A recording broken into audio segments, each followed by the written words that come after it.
Marwadi university మంచి భవిష్యత్తు కోసం తెలుగు విద్యార్థులు ఇష్టపడే యూనివర్సిటీ. కాల్ 9059052378 9059052379.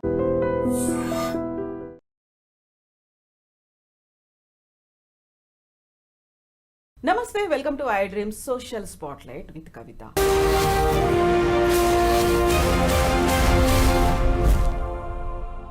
అమెరికాలో తీసుకుంటున్నటువంటి రోజుకొక నిర్ణయాలు అనేవి విద్యార్థుల భవిష్యత్తును ప్రశ్నార్థకం చేస్తున్నాయా? ముఖ్యంగా తెలుగు విద్యార్థుల భవిష్యత్తు ఏంటి? వాళ్ళంతా తిరిగి రావాల్సిందేనా? బోల్డ్ అని డౌట్స్ అనేవి వస్తున్నాయి ఒకవైపు స్టూడెంట్స్లోనూ, మరోవైపు ఇక్కడే ఉన్నటువంటి తల్లిదండ్రుల్లో కూడా. నిజంగా ట్రంప్ అలాంటి డెసిషన్స్ ఎందుకు తీసుకోవాల్సి వస్తుంది? తమ దగ్గర చదువుకోవడానికి వస్తున్న వాళ్ళకి ఎందుకు అంతలా అన్యాయం చేస్తున్నారు? దాని వెనకాల ఉన్నటువంటి మతలబేంటి? మనతో పాటుగా ఉన్నారు సీనియర్ జర్నలిస్ట్ జిఆర్ మహర్షి గారు. మహర్షి గారు నమస్కారం అండి. యూజువల్గా ఒక వినిపిస్తున్న వాదన ఏంటంటే, ట్రంప్ వచ్చాడు కాబట్టి ఫస్ట్ అమెరికన్లకి ప్రయారిటీ ఇస్తున్నాడు. ఓకే, అమెరికన్లకి ప్రయారిటీ ఇవ్వాలి, కాదనట్లేదు. మిగతా వారికి ఎందుకు అన్యాయం చేస్తున్నారు? వారిని ఎందుకు అలా తరిమేస్తున్నారు? అంత నిర్దాక్షిణ్యంగా ఎందుకని పంపించేస్తున్నారు అనేటువంటి ఒక వాదన మాట వినిపిస్తోంది కదా. ఎలా చూస్తారు దీన్ని? ఇదేం లేదు మేడం, గాలిబుడుగ కదా. ఇప్పుడు గాలిబుడుగ సిద్ధాంతం ఏంటి? ఎంతసేపు గాలిలో ఎగిరినా ఒకరోజు పేలిపోతుంది. మనం మామూలుగా స్కూటర్ టైర్ ఉంటుంది కదా, గాలి తక్కువ ఉన్నప్పుడు సరిగ్గా ముందుకు పోతుంది. మనం ఓవర్ ప్రెజరైజ్డ్ చేస్తే ఏమవుతుంది? అది పేలిపోతుంది. ఇప్పుడు అక్కడ జరుగుతూ ఉండేది కూడా అదే. అమెరికాలో ఏం జరుగుతూ ఉందంటే, ఎక్కువైపోయింది, విపరీతం అయిపోయింది. అంటే 3,39,000 మంది పోయారు లాస్ట్ ఇయర్. మీకు 1980 ఆ ప్రాంతంలో తీసుకుంటే చాలా కొంచెం బాగా డబ్బులు ఉండేవాళ్ళు, కొంచెం ఐఫై ఫ్యామిలీస్ నుంచి పోయేవాళ్ళు అమెరికాకి.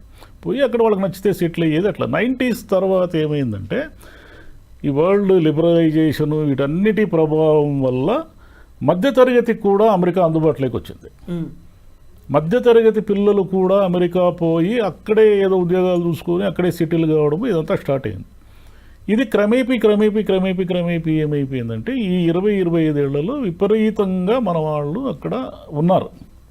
సరే, మన వాళ్ళు ఉంటే ఏమిటి ఇబ్బంది వాళ్ళకి అంటే, వీళ్ళ సంఖ్య పెరిగిపోయి, ఈ ఏషియన్స్ కానీ ముఖ్యంగా ఇండియన్స్ కానీ వీళ్ళంతా సంఖ్య పెరిగిపోయి అమెరికా వాళ్ళకి ఎవరైతే నేటివ్స్ అమెరికా వాళ్ళు ఉంటారో మాకు అన్యాయం జరుగుతూ ఉంది, మాకు ఉద్యోగాలు లేకుండా పోతున్నాయి, మా పరిస్థితి ఏమిటి అనేది ఒకటి మొదలైంది.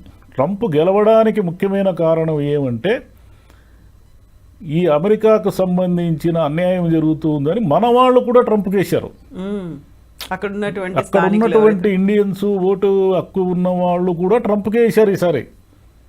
ఎందుకు వేశారు అంటే, ఈ ఇండియన్స్ సంఖ్య వీళ్ళందరూ తగ్గించేయాలి, వీళ్ళందరూ వెనక్కి పంపించేయాలి అనేది పాయింట్.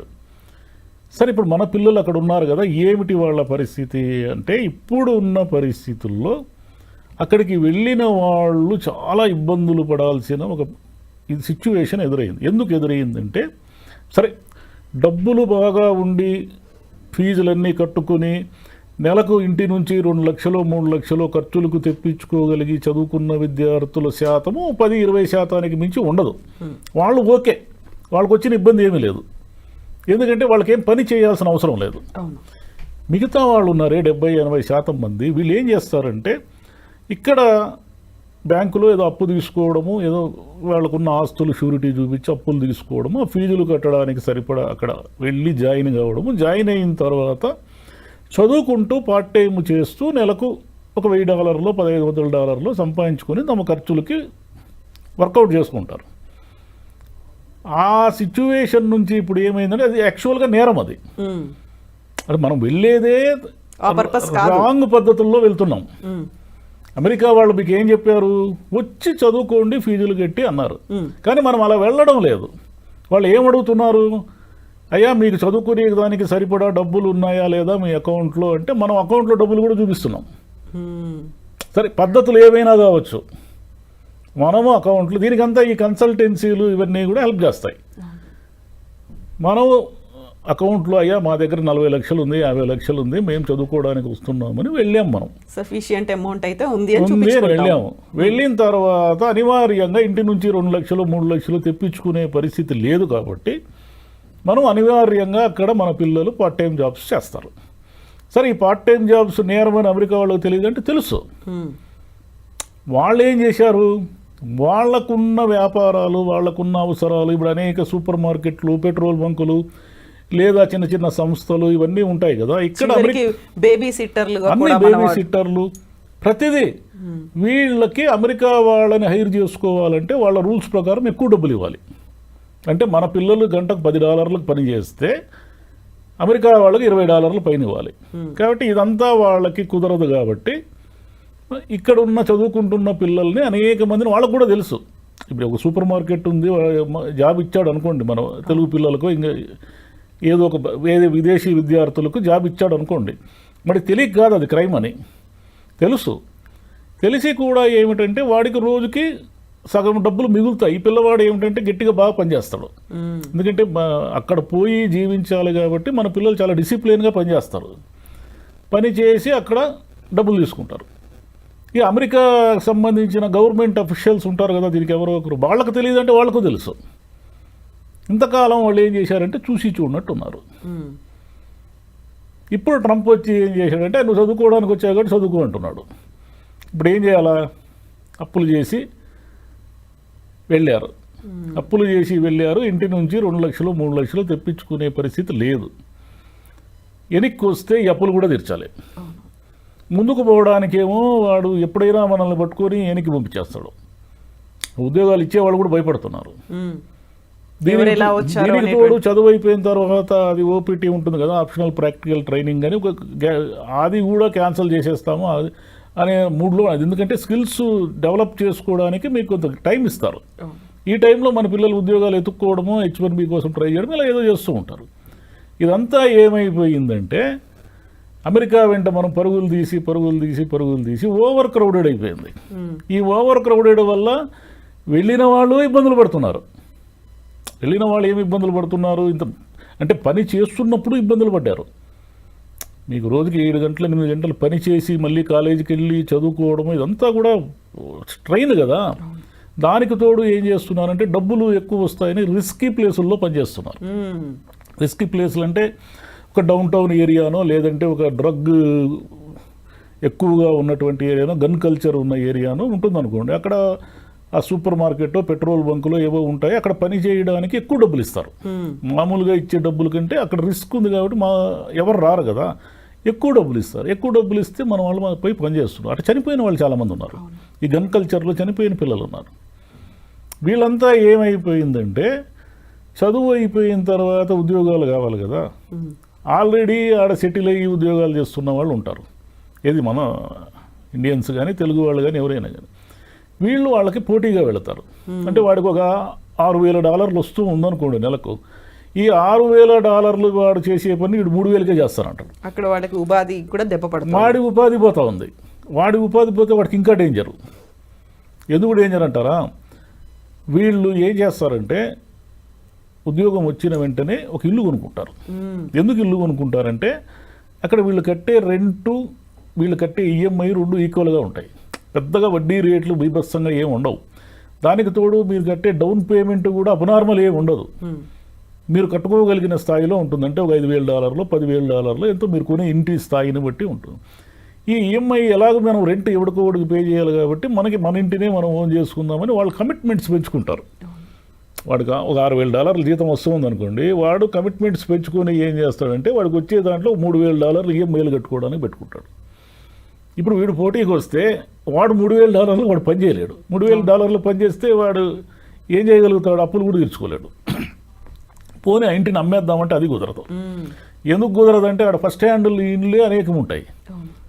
ఈ సెకండ్ హ్యాండిల్ ఇంటిని ఎవడు కొంటాడు, ఎవడు కొనడు. కొన్నా మీరు పెట్టిన పెట్టుబడికి మొత్తం నష్టపోవాల్సి ఉంటుంది. కాబట్టి అంతా ఇరుక్కునేసినారు, అందరూ పోయి ఇరుక్కునేసినారు. అక్కడ స్థలం లేని చోట ఒక 1000 మంది బట్టి ఒక ఏదో ఉంటుంది కదా, ఒక ట్రైన్ బోగి ఉందనుకోండి, దానికి ఒక 100 కెపాసిటీ ఉంటే ఒక 600 మంది ఆ బోగీలు ఎక్కితే ఏమైపోతుంది, ఎవరికి గాలి ఆడదు. అట్లా బాగా అంత ముందు ఎప్పుడో 90స్లో పోయి సెటిల్ అయిన వాళ్ళ పరిస్థితి వేరు. కానీ ఇప్పుడు గత 5-10 ఏళ్లలో పోయిన వాళ్ళంతా ఇబ్బందులు పడుతున్నారు. అంటే జాబ్స్ చేస్తున్న వాళ్ళు ఇబ్బందులు పడుతున్నారు, వెళ్ళిన పిల్లలు ఇబ్బందులు పడుతున్నారు. దీనికి తోడు ఈ డూప్లికేట్ కన్సల్టెన్సీలు ఉంటాయి. అది మన వాళ్ళు తెలుగు వాళ్ళే ఎక్కువ ఉంటారు దాంట్లో. వీళ్ళు ఏం చేస్తారంటే అంత మోసమే. ఉమ్. వీళ్ళు ఉద్యోగాలు ఇప్పిస్తాననేది మోసమే. అంటే ఇప్పిస్తారు, ఇప్పించి వాడికి వచ్చే $1000 వీడు 500 కమిషన్లు కమిషన్లు తినేస్తాడు. ఈ అంటే వీళ్ళ నిస్సహాయతని ఆధారంగా చేసుకుని ఈ మోసాలు చేసే వాళ్ళ సంఖ్య కూడా పెరిగిపోయింది. దాంట్లో మన వాళ్ళే ఎక్కువ ఉన్నారు. మన వాళ్ళని ఆ మోసాల్లో పట్టుకుని ఇండియాకి పంపించేసిన వాళ్ళు కూడా ఇక్కడ చాలామంది పెద్ద మనుషులుగా చలామణి అయ్యే వాళ్ళంతా కూడా అమెరికా నుంచి బహిష్కరణకు గురైన వాళ్ళే కొంతమంది. కాబట్టి ఇదంతా ఏమంటే ఇప్పుడు నేర్చుకోవాల్సింది ఏమంటే మనం ఇండియాలోనే ఉండి ఏదో ఒక ఉద్యోగం చేసుకోవడం అనేది ఒక పద్ధతి. ఇంతకుముందు గల్ఫ్ ఉండి ఆ బుడగ పేలిపోయింది చూడండి, గల్ఫ్ వార్ వచ్చినప్పుడు అందరూ వెనక్కి వచ్చేసారు. అంటే అది ఒక స్కిల్డ్, అది లేబర్ సంబంధించిన గల్ఫ్ ఎక్కువ పోయేవాళ్ళు. ఈ సాఫ్ట్వేర్ వాళ్ళకే అసలైన ఇబ్బందులు ఉండేది. నర్సింగ్ నుంచి వెళ్ళేవాళ్ళు, ఫార్మసీ నుంచి వెళ్ళేవాళ్ళు అక్కడ కూల్గానే ఉన్నారు. ఈ సమస్య అంతా ఇప్పుడు ట్రంప్ పెడుతున్న ఇబ్బందుల వల్ల ఏమవుతుందంటే అమెరికాలో ఉన్న ఆర్థిక వ్యవస్థ అంతా కూడా ముతలాకుతలం అవుతా ఉంది. ఇప్పుడు 125% టారిఫ్లు విధిస్తే చైనా మీద అతను వారు ప్రకటించాడు. చైనా వస్తువు లేకుండా మనం ఒక రోజైనా జీవించగలమా? అసలు మన దేశంలోనే ఒకసారి ఊహించుకోండి మీరు, చైనా చైనా చైనా కదా, ఏ వస్తువు చూసినా చైనా ప్రోడక్టే ఉంది మనకు. ఇక అక్కడ కూడా అంతే, డాలర్ షాపులోనే ఉంటాయి. సింగిల్ డాలర్కి మన దగ్గర ₹100 ఏదో వస్తువు దొరికిన అన్ని వస్తువులు ₹100 ఉన్నాయి, అక్కడ డాలర్ షాప్స్ ఉంటాయి. ఈ డాలర్ షాపుల్లో సగం చైనా వస్తువులే ఉంటాయి. మరి వీటన్నిటినీ మీరు సుంకాలు పెంచి ఇవన్నీ చేయడం వల్ల అవన్నీ రేట్లు పెరుగుతాయి కదా. మీకు ఎగుమతులు మీకు ఎలాగైతే తగ్గిపోతాయో దిగుమతుల మీద వచ్చేవన్నీ కూడా రేట్లు పెరుగుతాయి. ఇవన్నీ రేట్లు పెరిగినప్పుడు వాళ్ళకి సహజంగానే అమెరికన్స్ ఏం చేయాలా, ఖర్చులు తగ్గించుకుంటారు. ఇప్పుడున్న ఆర్థిక వ్యవస్థలో అమెరికానే కాదు ఏ దేశమైనా సరే ప్రజలు తమ ఖర్చుల్ని తగ్గించుకుంటే మునిగిపోతుంది. ప్రజలు ఖర్చు పెడతా ఉండాలా, డబ్బు చలామణిలోనే ఉండాలి. మనకి ఎందుకు ఇన్ని ఈఎంఐలు అవి ఇవి డిస్కౌంట్లు అని ఇచ్చి అన్ని కొనిపించేది, మన దగ్గర రూపాయి ఉండకూడదు. మనం ఎప్పుడు అప్పుల్లోనే ఉండాలి, నెల నెల బిల్లులు కడుతూనే ఉండాలి. మనం ఇంత మునుపు మీరు గమనిస్తే 20-30 ఏళ్ల క్రితము పొదుపుకు సంబంధించిన అడ్వర్టైజ్మెంట్లు వచ్చేటివి. పొదుపు చేయండి, పొదుపు శ్రీ మహాలక్ష్మి ఏదేదో అనేవాళ్ళు కదా. ఇప్పుడు ఎవరు అనడం లేదు, గమనించండి మీరు. పొదుపు అనే అడ్వర్టైజ్మెంట్ పొరపాటున కూడా రాదు. డబ్బులు ఖర్చు పెట్టించే అడ్వర్టైజ్మెంట్లు 100 ఉంటాయి. అందులో ఆఫర్లతో పాటు ఆఫర్లు, కార్లు కొనండి, బట్టలు కొనండి, బంగారం కొనండి, ఇల్లు కొనండి, అవి కొనండి, ఇవి కొనండి. అంటే మీరు నిరంతరము ఈఎంఐలు కడుతూ బిల్లులలో అంటే అప్పుల్లో ఉంటేనే ఆర్థిక వ్యవస్థ నడుస్తూ ఉంటుంది. మనకంటే అమెరికా ఇంకా ఘోరం. అమెరికాలో ఏంటంటే నిరంతరం డబ్బు చలామణి జరుగుతూనే ఉంటేనే వాళ్ళ ఆర్థిక వ్యవస్థ నిలబడుతుంది. అంటే ఈ విషయాలన్నీ ట్రంప్కు తెలియవంటే తెలుసు. అతను ఏదో అమెరికాని మళ్ళీ గ్రేట్ చేయాలనేది నినాదం పెట్టుకున్నాడు కదా. ఆ నినాదం పిచ్చి పెట్టి అతనికి ఇవన్నీ చేస్తున్నాడు. ఇవన్నీ చేయడం వల్ల వచ్చేది ఏమిటంటే అమెరికా వాళ్ళు ఇబ్బందులు పడతారు, మన వాళ్ళు అంతకంటే దారుణంగా ఇబ్బందులు పడతారు. ఇప్పుడు మన విద్యార్థులందరినీ కూడా పంపించేస్తున్నారు చిన్న చిన్న కారణాలతో. అంటే మీరు పొరపాటున డ్రైవింగ్ తప్పు చేసి మీ మీద ఒక చలానా ఉన్న టికెట్ ఉన్నా కూడా మీరు శిక్షార్హులే, మీరు వెళ్ళిపోయిన ఇంటికి 15 రోజుల్లో అంటున్నారు. అంటే ఏదో కోర్టులు అవి ఇవి నడుస్తున్నాయి అనుకోండి, ఈ 3 ఏళ్ళు కష్టమే వాళ్ళకి. ట్రంప్ని వాళ్ళే ఏరుకోరి ఎందుకు తెచ్చుకున్నారు, ఆయన ఏదో మా అమెరికాని మార్చేస్తాడని తెచ్చుకున్నారు. ఇప్పుడు వీళ్ళందరూ లేకపోతే వాళ్ళ వ్యాపారాలు జరగవు. ఈ భారతీయ విద్యార్థులు కావచ్చు, చైనీస్ కావచ్చు, చాలామంది కొరియా వాళ్ళు, వీళ్ళంతా విపరీతంగా ఉన్నారు కదా అక్కడ. వీళ్ళందరూ లేకుండా $4,380 కోట్ల వచ్చింది అమెరికాకు ఆదాయం కేవలం విద్యార్థుల వల్ల, విద్యార్థులు ఫీజులు కట్టడం వల్ల. మరి ఇదంతా ఆదాయమే కదా. అసలు వీళ్ళంతా లేకపోతే ఆడున్న యూనివర్సిటీలు సగం మూసేస్తారు. ఎక్కడున్నాయి ఆడ? వీళ్ళు మన పిల్లలు, విదేశీ పిల్లలంతా చేర్చేనే కదా అమెరికాలో అన్ని యూనివర్సిటీలు నడుస్తున్నాయి. మరి వాళ్ళంతా ఏమైపోవాలా? కాబట్టి ఇదంతా ఒకరినొకరిని చుట్టుకునేసింది. అందరూ చక్రవ్యూహంలో ఇరుక్కున్నారు పోయి. ఈ ట్రంప్ మరి తగ్గినట్టే కనిపిస్తున్నాడు. తగ్గితే మంచిది. కానీ ఇంకే అమెరికా బుడగైతే పేలిపోయింది. ఇంక పల్లెల్లో కూర్చొని మావాడు అమెరికాలో ఉన్నాడు, మా అమ్మాయి అమెరికాలో ఉంది. ఇప్పుడు మీరు ఏ పల్లెటూరు కన్నా పోండి, ఒక 25 మంది పెద్దవాళ్ళు కనిపిస్తారు అమెరికా చూసి వచ్చిన వాళ్ళు. ఒకప్పుడు అమెరికా ఏ దిశలో ఉందో కూడా ఎవరికి తెలియదు. ఈరోజు మీరు ఏ పల్లెటూరులో అయినా అడగండి, ఆ పల్లెటూరులో 10 మంది అమ్మాయిలు అబ్బాయిలు అమెరికాలో ఉంటారు. ఆ ఊరిలో ఉన్న పెద్దవాళ్ళు, ముసలి వాళ్ళు కూడా అమెరికాని చూసి వచ్చిన వాళ్ళు అనేక మంది ఉంటారు.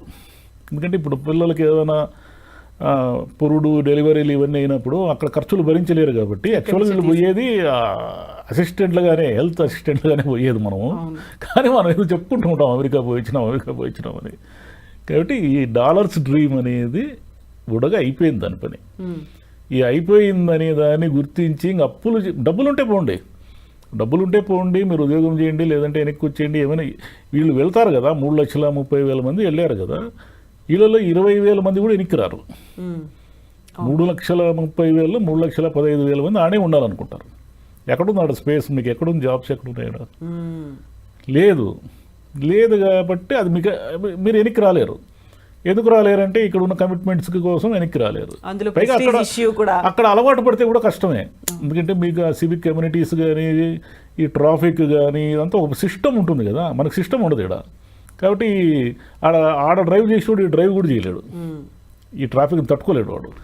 ఏదో న్యూయార్క్ లాంటి నగరాలు మినహాయిస్తే మిగతా ఊర్లు ఎక్కడా కూడా పెద్ద ట్రాఫిక్ ఇవన్నీ ఏమి ఉండవు కదా. కాబట్టి అక్కడున్న సౌకర్యాలకు అలవాటు పడి అమెరికా వదిలి రావాలనిపించదు. అక్కడ ఉండాలంటేనేమో ఈ నిరంతరం స్ట్రగులు, చాలా ఇబ్బంది, అంటే ఏమంటారు, స్ట్రెస్ గురవుతున్నారు పిల్లలంతా కూడా. కాబట్టి ఇక మీద డబ్బులు ఉండేవాళ్ళు పోండి, ఇంటికాడ 40 లక్షలు 50 లక్షలు అప్పులు చేసిపోతే మాత్రం ప్రమాదాన్ని కోరి తెచ్చుకున్నట్టే. వీళ్ళు పోయి వాళ్ళకు కూడా ప్రమాదం చేస్తున్నారు. ఆల్రెడీ ఆడ ఉండి ఉద్యోగాలు చేస్తుంటారే వాళ్ళు కూడా ఇబ్బందులు పాలైపోతున్నారు. వీడు ఒకడే కదా, వీడు బతకాలి కాబట్టి వీడు ఏం చేస్తాడు, 6,000 రూపాయల డాలర్ల జీతాన్ని 3,000కే చేస్తాడు.